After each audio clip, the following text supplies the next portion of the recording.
আমার এই শাহজালাল শামাদ্দুম খান জাহান আমিদের বাংলাদেশে আমদানি করবার পায়তারা চালান।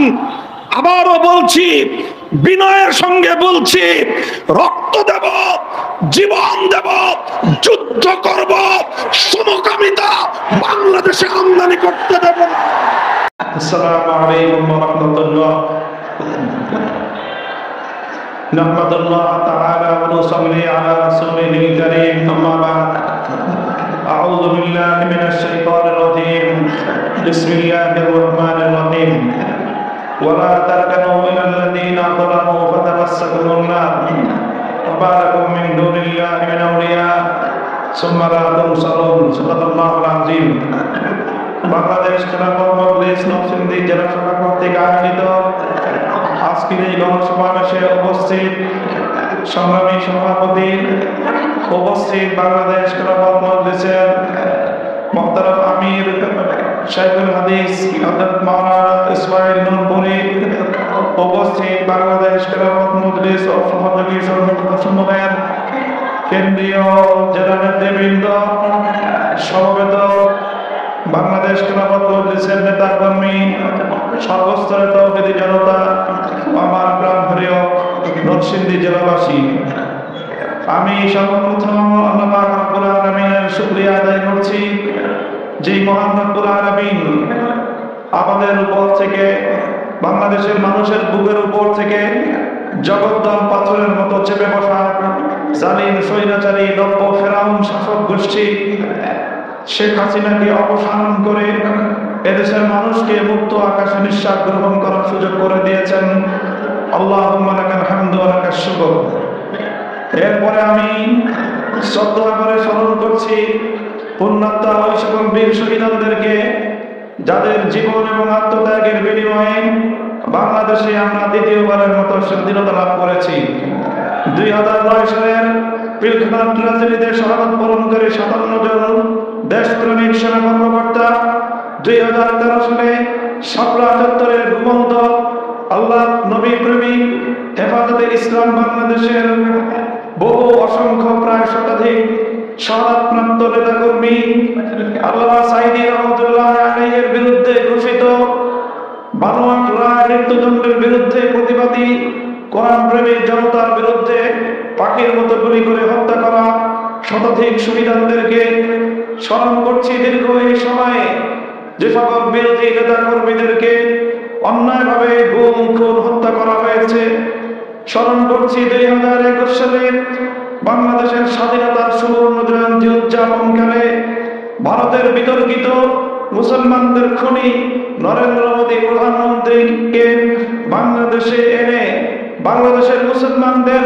ধর্মানুভূতিতে আঘাত দেওয়ার কারণে হেফাজতে ইসলামের পক্ষ থেকে যে প্রতিবাদ করা হয়েছিল, সেই প্রতিবাদে গুলি করে হত্যা করা প্রায় 25 জনের মতো হেফাজতে ইসলামের বীর শহীদদেরকে আজ সর্বশেষ স্মরণ করছি।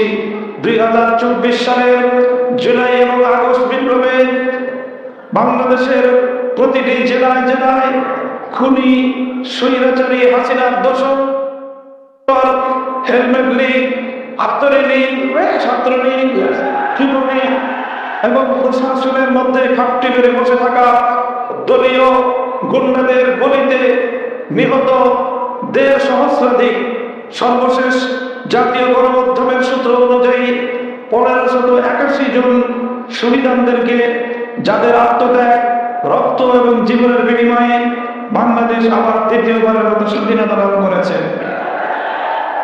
সংগ্রামী সাথী ও বন্ধুগণ, আমি আজকের এই সুবর্ণ সময়ে স্বাধীনতা প্রাপ্তির এই দ্বিতীয় বিজয়ের এই সময়ে আমি বাংলাদেশের মানুষকে, বিশেষত আগস্ট বিপ্লবের সম্মুখ সারির সমন্বয়ক যারা সেই বীর ছাত্র জনতাকে এবং বিশেষভাবে দেশের আলেম সমাজকে আমি সতর্ক এবং সজাগ করতে চাই।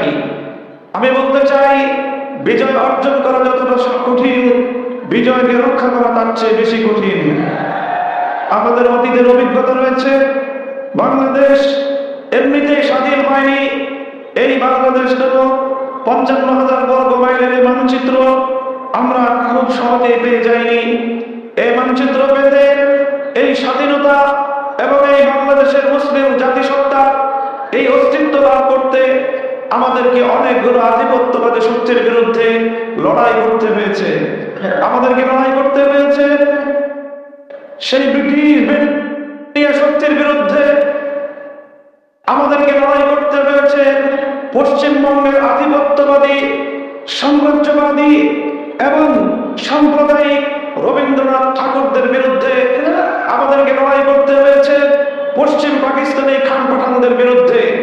আমরা সকলকে পরাজিত করে, সকল সাম্রাজ্যবাদী আধিপত্যবাদী শক্তিগুলোকে পরাস্ত করে তারপরে 1971 সালের 16ই ডিসেম্বর ঐতিহাসিক বিজয়ের মধ্য দিয়ে অভ্যুদয় ঘটেছিল বাংলাদেশের।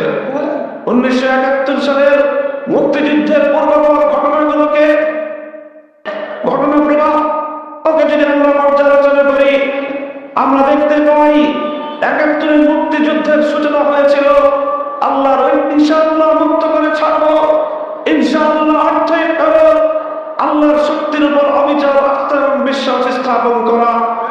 যে সংগ্রাম শুরু হয়েছিল আল্লাহর উপর অবিচল আস্থা এবং বিশ্বাসের মধ্য দিয়ে, যে স্বাধীনতা সূচিত হয়েছিল একটি অঙ্গীকারের ভিত্তিতে, স্পষ্ট অঙ্গীকার করা হয়েছিল। 1970-এর জাতীয় নির্বাচনের প্রাক্কালে বলা হয়েছিল কোরআন সুন্নাহ বিরোধী কোন আইন তৈরি করা হবে না। তাহলে যেই সংগ্রাম হলো ইনশাআল্লাহ বলে, যে মুক্তিযুদ্ধ হলো কোরআন সুন্নাহ বিরোধী কোন আইন তৈরি না করার অঙ্গীকার এবং কমিটমেন্টের উপর, সেই মুক্তিযুদ্ধে বিজয় অর্জন করার কিছুদিন পরেই আমরা নির্মম ইতিহাস প্রত্যক্ষ করেছি। বাংলাদেশের সেই স্বাধীনতাকে ছিনতাই করা হয়েছে। অন্য আরেকটি দেশের সংবিধানের মূল 4 নীতি, তাদের সংবিধানের মূল নীতিগুলোকে একটি প্রেসক্রিপশনের মাধ্যমে বাংলাদেশের 7 কোটি মানুষের ইচ্ছা এবং অভিপ্রায়ের বিরুদ্ধে একটি শুধুমাত্র ছোট্ট চিরকুটের মাধ্যমে বাংলাদেশের সংবিধানে অন্তর্ভুক্ত করে 72-এর চেতনা দাঁড় করে 71-এর চেতনাকে ছিনতাই করা হয়েছিল। আর এই বিগত অর্ধ শতাব্দীকাল এদেশের মানুষকে 71-এর চেতনার কথা বলে 72-এর চেতনাকে দেওয়ার চেষ্টা করা হয়েছে। আর যখনই এদেশের মানুষ 72-এর চেতনা গিলতে অস্বীকার করেছে, যখনই এদেশের মানুষ বাকশালীর চেতনাকে গিলতে অস্বীকার করেছে, তখনই এদেশের মানুষ ইসলামিক চেতনায় উজ্জীবিত হওয়ার চেষ্টা করেছে, তখনই সেই ইসলাম প্রিয় জনতাকে, দেশ প্রেমিক জনতাকে রাজাকার এবং স্বাধীনতা বিরোধী পায়তারা চালানো হয়েছে। এই পায়তারা চলতে চলতে চলতে চলতে যখন এদেশের ছাত্র জনতা কোটা সংস্কারের একটি যৌক্তিক আন্দোলন নিয়ে মাঠে নামল, ফ্যাসিবাদের নেত্রী জুলের ফেরাউন, ইতিহাসের নির্মম হত্যাযজ্ঞের নায়িকা, খুন নায়িকা শেখ হাসিনা এদেশের 4 কোটি আমার প্রাণ প্রিয় ছাত্র জনতাকে রাজাকারের বাচ্চা বলে গালি দিয়েছে শেখ হাসিনা। তারা দেশের মানুষকে নিয়ে ছিনিমিনি খেলতে খেলতে যখন 4 কোটি ছাত্রের বিরুদ্ধে অবস্থান গ্রহণ করলো, তারপরে আমরা কি দেখলাম? এদেশের প্রতিটি শিক্ষা থেকে, প্রতিটি বিশ্ববিদ্যালয় থেকে, প্রতিটি কলেজ স্কুল থেকে, প্রতিটি আলিয়া এবং কওমি মাদ্রাসা থেকে একটা ভিন্ন স্লোগান উচ্চারিত হলো, যদি অধিকার চাইলে রাজাকার হতে হয়, যদি বৈষম্যের বিরুদ্ধে কথা বললে রাজাকার হতে হয়, যদি ইসলামের পক্ষে কথা বললে রাজাকার হতে হয়, গোটা বাংলাদেশের 4 কোটি ছাত্র জনতা একসঙ্গে স্লোগান তুলে উঠল, আমি কে তুমি কে, আমি কে তুমি কে।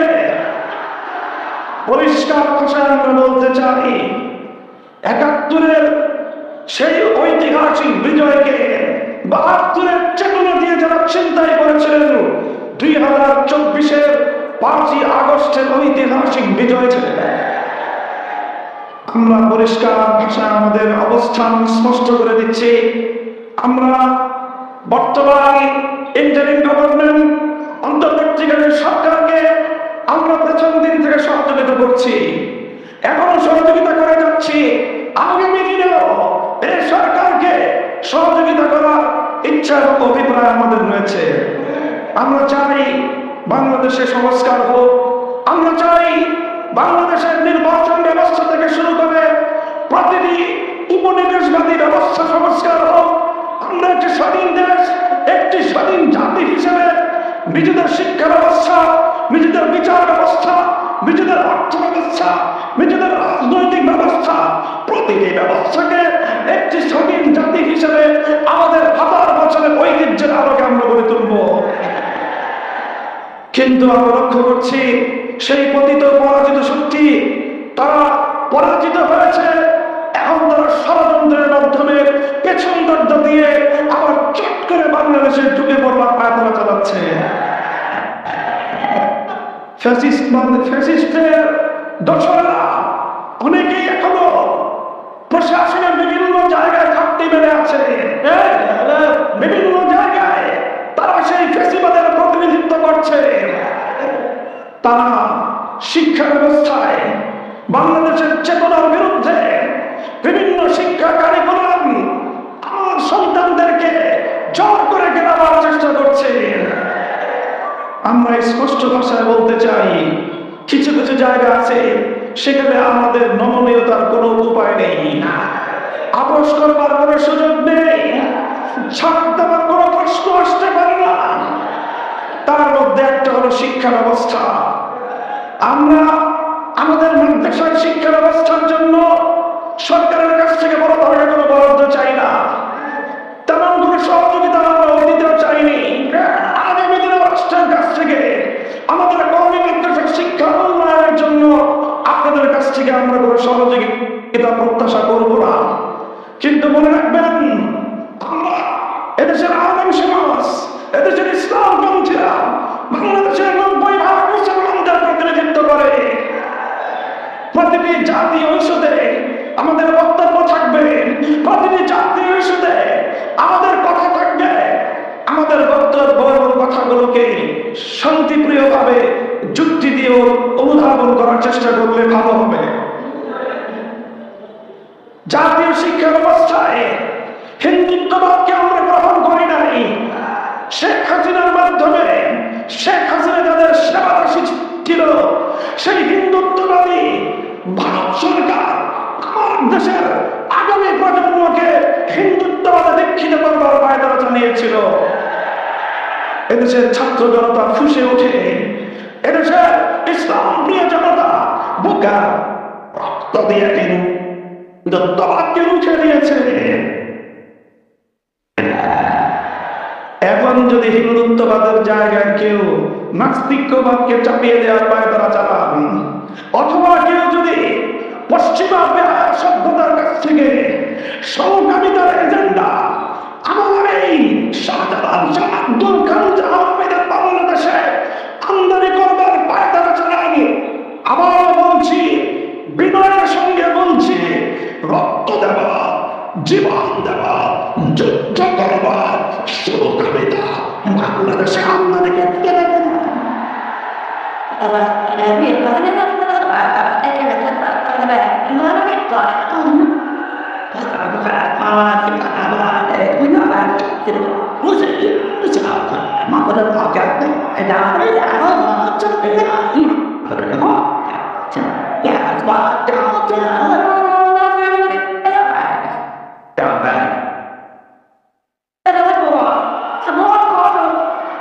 প্রথম কথা হলো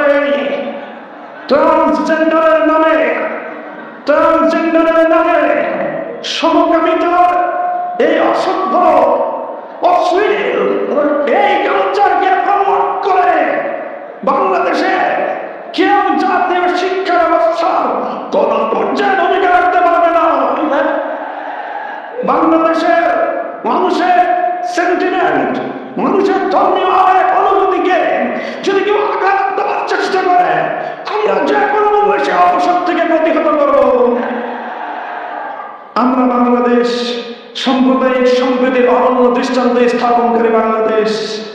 এদেশের সকল সংখ্যালঘু হিন্দু, বৌদ্ধ, খ্রিস্টান, উপজাতি সহ সকল সংখ্যালঘুদের জানের নিরাপত্তা, মানের নিরাপত্তা, সম্মানের নিরাপত্তা, ব্যবসা বাণিজ্যের নিরাপত্তা সহ ধর্ম বর্ণের স্বাধীনতার নিরাপত্তা রাষ্ট্র রক্ষা করবে, প্রশাসন রক্ষা করবে, রাষ্ট্র এবং প্রশাসন প্রয়োজন মনে করবে। অতীতের মতো আগামী দিনেও এদেশের আলেম সমাজ রাষ্ট্র এবং প্রশাসনকে সহযোগিতা করবে। সংখ্যালঘুদের ধর্মীয় অনুভূতিকে যেমন আমরা শ্রদ্ধা জানাবো, সংখ্যাগরিষ্ঠ 90% মুসলমানদের ধর্মীয় অনুভূতিতে যদি কেউ আঘাত দেওয়ার পায়তারা করেন, একচুল পরিমাণ ছাড় দেওয়ার সুযোগ নাই। ভারত কয়েকদিন পর আমাদের প্রিয় নবী ইজ্জত দিয়ে ছিনিমিনি খেলে নূপুর শর্মার ঘটনা রেস করতে না করতে রঞ্জি মহারাজ নিতে আবার আমার নবীকে কটাক্ষ করেছে। হিন্দুত্ববাদী মোদী সরকার আজও পর্যন্ত তাদের বিরুদ্ধে কোনো পদক্ষেপ গ্রহণ করেনি। গোটা ভারত মুসলমানদের রক্তে আগুন লেগে যায়। ভারতের মুসলমানদের রক্তের আগুন বাংলাদেশেও ছড়িয়ে পড়তে শুরু করেছে। আমরা আমাদের সরকারকে স্পষ্ট দাবি জানাতে চাই, প্রয়োজনে ভারতের রাষ্ট্রদূতকে তলব করুন, নিন্দা জানান। যদি এরপর তারা পদক্ষেপ গ্রহণ না করে, প্রয়োজনে ভারতের সঙ্গে কূটনৈতিক সম্পর্ক ছিন্ন করুন, রাজনৈতিক সম্পর্ক ছিন্ন করুন, ব্যবসা বাণিজ্যের সম্পর্ক ছিন্ন করুন। তারা আমাদের নবীকে কটূক্তি করবে, কটাক্ষ করবে, আর আমাদের দেশ থেকে তাদের দেশের টনকে টন ইলিশ মাছের রপ্তানি হবে। এই প্রীত বাংলাদেশের মানুষের কাছে ভালো লাগে না। বলবেন বৈদেশিক মুদ্রার প্রয়োজন, আমরা বলবো বৈদেশিক মুদ্রা ভালো কথা, কিন্তু নবীর ইজ্জতের বিনিময়ে কোনো বৈদেশিক মুদ্রা আমরা চাই না। সরকারকে বলবো ধর্মপ্রাণ মানুষের সেন্টিমেন্ট বুঝবার চেষ্টা করেন। আমরা পতিত ফ্যাসিবাদকে বাংলাদেশে পুনর্বাসিত হওয়ার কোন সুযোগ দিতে চাই না। এই জন্য অন্তর্বর্তীকালীন সরকারকে সকল ক্ষেত্রে সর্বোচ্চ ধৈর্য ধারণ করেই আমরা সহযোগিতা করছি এবং সামনের দিনেও করে যাব।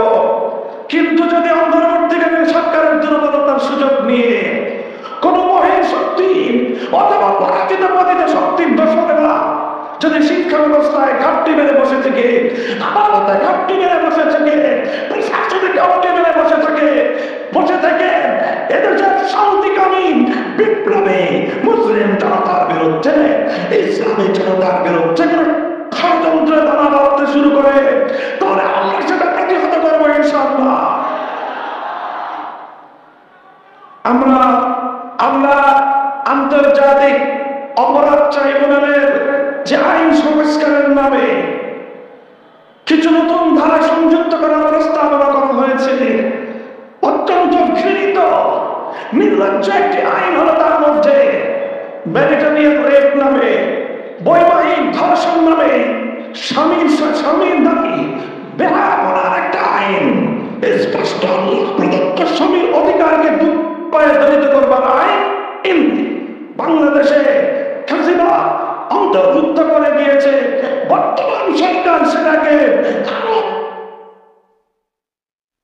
প্রমোট করে আন্তর্জাতিক অপরাধ হিসেবে সেটাকে অন্তর্ভুক্ত করবার প্রস্তাবনা করেছে।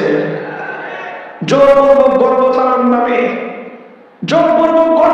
নামে স্ত্রীর উপর আল্লাহ প্রদত্ত স্বামীর যে অধিকার, তার যে দায়িত্ব, সে দায়িত্বের মধ্যে পায়তারা চালাচ্ছেন আপনারা। বিগত ফ্যাসিবাদের এই সকল অসম্পূর্ণ কাজগুলোকে কিছু লোক সম্পূর্ণ করার দায়িত্ব নিয়ে এই ধরনের ইসলাম বিরোধী অপরাধ হিসেবে অন্তর্ভুক্ত করবার সংস্কার প্রস্তাব দিয়েছেন। দেখেন, আমরা বাংলাদেশটাকে এখনই ইসলামিক স্টেট হিসেবে ঘোষণা দিচ্ছি না, তবে বাংলাদেশ মুসলিম রাষ্ট্র। এদেশের মুসলমানদের কোরআনের প্রতি, আল্লাহর নবীর প্রতি, ইসলাম ইসলামে ছিল শাশ্বত সমাজ ব্যবস্থা, পরিবার ব্যবস্থাকে যদি ভেঙে দেওয়ার আপনারা কোনো পায়তারা করেন, তাহলে আমরা আপনাদের ভেঙে চুরমার করে দেবো। এই সকল বিষয়ে আমাদের ছাড় দেওয়ার কোনো অবকাশ নাই। কথা বলেন ঠিক না ঠিক? স্বৈরাচারী শেখ হাসিনা এদেশ থেকে বিপাক হয়েছে সম্মিলিত মানুষের সংগ্রামের মাধ্যমে। সেই সংগ্রামের মূল শক্তিটাই ছিল ঐক্যের শক্তি।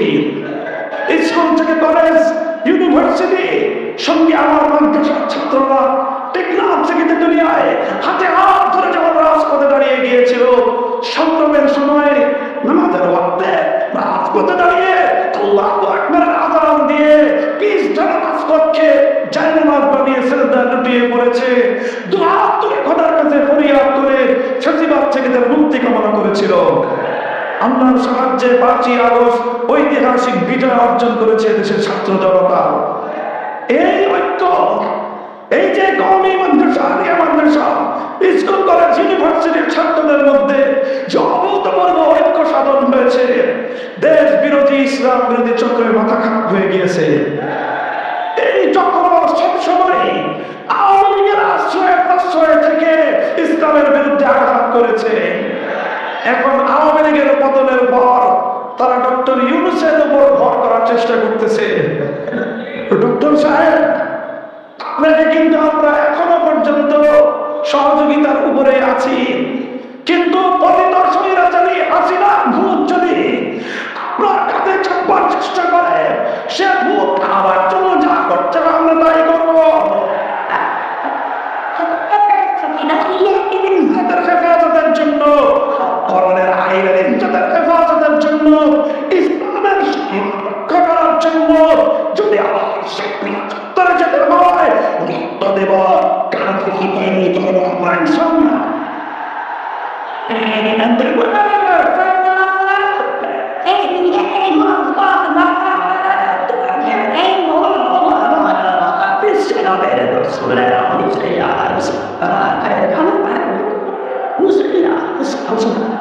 একটি বৈষম্যহীন সমাজ, ইনসাফপূর্ণ একটি সমাজ কায়েম করতে চাই আমরা সবাই। সকলে বলেন ঠিক না ঠিক? ইনসাফপূর্ণ বৈষম্যহীন সমাজ করতে হলে মানব রচিত গণতন্ত্র মধ্য দিয়ে সম্ভব নয়। এজন্য প্রয়োজন আল্লাহর জমিনে আল্লাহ প্রদত্ত রাজনৈতিক বন্দোবস্ত। খেলাফত ব্যবস্থার বিকল্প নয়। আগামী দিনে আল্লাহর এই জমিনে খেলাফত ব্যবস্থা বাস্তবায়ন করার জন্য খেলাফত মজলিসের পতাকাদের শামিল হবেন কারা? দেখা হবে রাজপথে, কথা হবে স্লোগানে স্লোগানে। স্লোগান তুলুন, খোদার আকাশ, খোদার জমিন, করবো কায়ের খোদা দিন।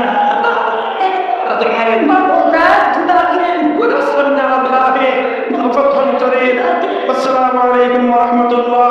বাংলাদেশ জিন্দাবাদ, বাংলাদেশ খেলাফত মজলিস জিন্দাবাদ। ওয়া আখিরু দাওয়ানা আলহামদুলিল্লাহি রাব্বিল আলামিন।